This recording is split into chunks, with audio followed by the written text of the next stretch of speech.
क्या आपने कभी ऐसी चूड़ियों के बारे में सुना है जिन्हें पहनते ही मौत आपका नाम पुकारने लगे? कहते हैं कि हर श्राप की एक कहानी होती है, लेकिन कुछ श्राप ऐसे भी होते हैं जो पीढ़ियों तक खत्म नहीं होते।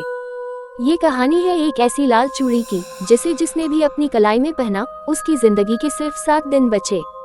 आधी रात को सुनाई देने वाली खनखनाहट, आईने में दिखाई देने वाली जली हुई दुल्हन और खून से लिखा एक संदेश, अब तुम मेरी हो। अगर आपका दिल कमजोर है तो इस कहानी को सुनने से पहले एक बार जरूर सोच लीजिए। कही अनकही बातें, हिंदी हॉरर स्टोरी। बरसात की एक काली रात, आसमान में बिजली बार बार चमक रही थी। हवा इतनी तेज थी कि पुराने पीपल के पेड़ की शाखाएं किसी रोती हुई औरत की तरह कराह रही थी। गांव रामपुर के लोग उस रात अपने घरों से बाहर निकलने की हिम्मत नहीं कर रहे थे। लेकिन उसी रात शहर से आए आर्या अपनी दादी के पुराने घर का ताला खोल रही थी। दादी के निधन के बाद ये घर कई वर्षों से बंद पड़ा था। लोग कहते थे कि इस घर में रात होते ही किसी औरत के कंगनों की खनखनाहट सुनाई देती है। आर्या इन बातों पर विश्वास नहीं करती थी। भूत वूत कुछ नहीं होते, उसने मुस्कुराकर कहा। दरवाजा खुलते ही अंदर से सड़ी हुई लकड़ी और धूल की गंध बाहर आई। कमरे के बीचों बीच एक पुरानी लकड़ी की संदूक रखी थी। आर्या ने उसे खोला। अंदर पुराने कपड़े, कुछ तस्वीरें और लाल रंग के मखमली कपड़े में लिपटी हुई एक जोड़ी चूड़ियां थी। वे साधारण चूड़ियां नहीं थीं, उन पर चांदी की महीन नक्काशी थी और बीच बीच में लाल पत्थर जड़े हुए थे। अजीब बात यह थी कि इतने वर्षों बाद भी वे बिल्कुल नई लग रही थी, जैसे किसी ने अभी अभी उन्हें बनाया हो। आर्या उन्हें देखते ही मोहित हो गई, जैसे कोई अदृश्य शक्ति उसे उन्हें पहनने के लिए मजबूर कर रही हो। तभी पीछे से एक धीमी आवाज आई, उन्हें मत छूना। आर्या घबराकर पीछे मुड़ी। दरवाजे पर गांव की बूढ़ी औरत सरस्वती काकी खड़ी थी। उनका चेहरा डर से पीला पड़ चुका था। बेटी, ये चूड़ियां शापित हैं। आर्या हंस पड़ी। काकी, आज के जमाने में भी आप ऐसी बातें करती हैं? काकी की आंखों में आंसू आ गए। जिसने भी इन्हें पहना, वह 7 दिन से ज्यादा नहीं जी पाया।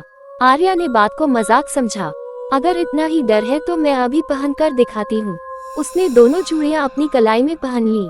जैसे ही आखिरी चूड़ी उसकी कलाई में पहुंची, खन खन खन, पूरे कमरे में तेज आवाज गूंज उठी। खिड़कियां अपने आप बंद हो गईं। दीवार पर टंगी दादी की तस्वीर जमीन पर गिरकर टूट गई। कमरे का तापमान अचानक बर्फ जैसा ठंडा हो गया। सरस्वती काकी चीख पड़ी, अब बहुत देर हो चुकी है। आर्या ने चूड़ियां उतारने की कोशिश की, लेकिन वे कलाई से चिपक चुकी थी। जितना खींचती उतनी ही कसती जाती। कुछ ही पल बाद उसकी कलाई से खून निकलने लगा। अचानक उसके कानों में किसी औरत की फुसफुसाहट सुनाई दी, अब तुम मेरी हो। आर्या ने चारों ओर देखा, कोई नहीं था, लेकिन कमरे के कोने में रखा पुराना शीशा अपने आप धुंधला होने लगा। धीरे धीरे उस धुंध में एक औरत का चेहरा उभर आया। बिखरे हुए बाल, पूरी सफेद आंखें और दोनों हाथों में वही लाल चूड़ियां। वह मुस्कुरा रही थी। फिर अचानक उसका चेहरा डरावनी चीख में बदल गया। शीशा जोर से फट गया। आर्या डरकर पीछे गिर गई, लेकिन जब उसने दोबारा देखा, वहाँ कुछ भी नहीं था, सिर्फ टूटा हुआ शीशा और फर्श पर बिखरा हुआ खून। उस रात आर्या को बिल्कुल नींद नहीं आई।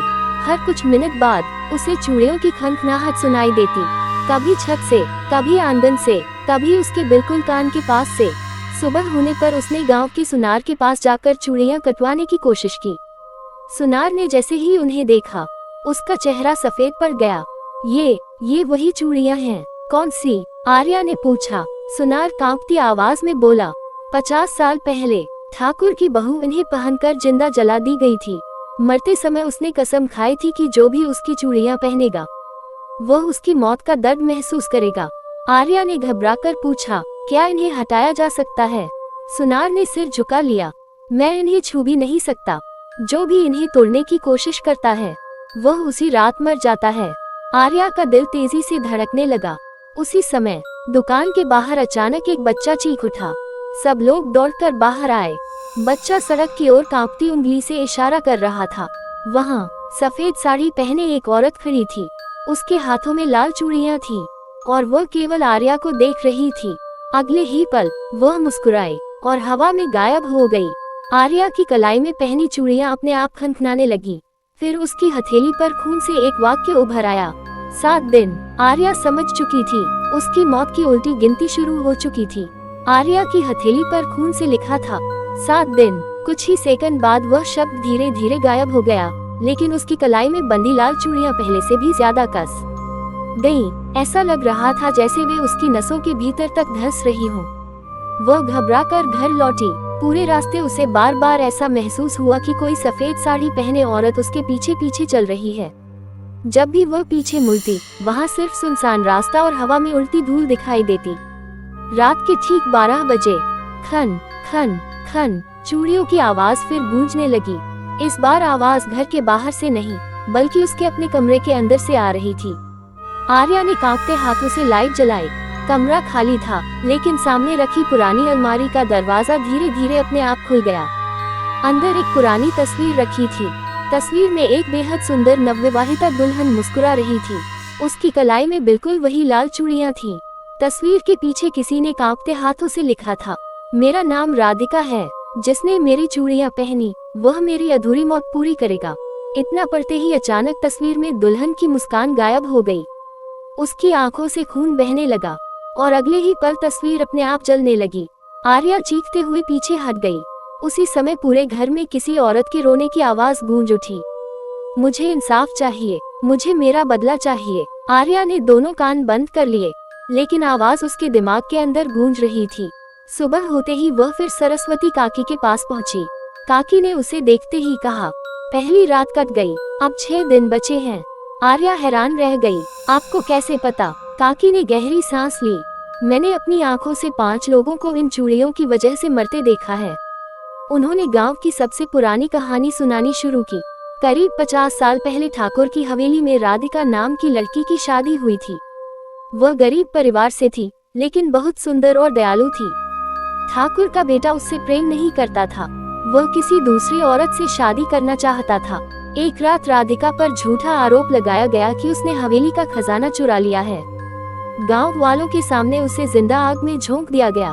मरते समय उसने अपनी जलती हुई कलाई उठाकर कहा, जिसने भी मेरी चीखें नहीं सुनी, उनकी आने वाली पीढ़ियां मेरी चीखें सुनेंगी। मेरी चूड़ियां मौत बुलाएंगी और हर 7वें दिन एक नई जान ले जाएंगी। ये कहते ही उसकी चूड़ियां आग में लाल होकर चमक उठी। उस दिन के बाद से वे कभी नहीं मिली, जब तक कि, आर्या ने धीमी आवाज में कहा, जब तक कि मैंने उन्हें संदूक से नहीं निकाल लिया। सरस्वती काकी ने सिर झुका लिया। हाँ, अब श्राप फिर जाग चुका है। इतने में बाहर से अचानक तेज चीख सुनाई दी। दोनों दौड़कर बाहर पहुंचे। गांव का एक युवक जमीन पर पड़ा तड़प रहा था। उसकी दोनों कलाइयों पर गहरे लाल निशान थे, बिल्कुल चूड़ियों जैसे। कुछ ही सेकंड में उसकी सांस रुक गई। मरने से पहले उसने कांपते हुए सिर्फ एक ही बात कही,